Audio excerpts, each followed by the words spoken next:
Dari video warga ini, Ronald William, seorang pencari batu akik, akhirnya bisa diselamatkan oleh tim SAR bersama warga setelah terjebak selama setengah jam di tengah derasnya Sungai Ciliwung saat banjir bandang terjadi.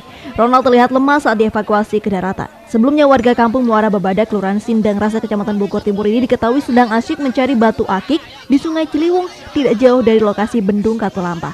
Dirinya tidak menyadari kalau ketinggian air di Bendung Katulampa tiba-tiba naik. Dia lagi nyari batu. Posisi di tengah, di pinggir, Pak? Di tengah ya? Iya.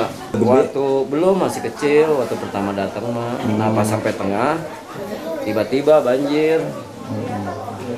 Ya tadinya nggak tahu, yang ini mah nggak kelihatan nih.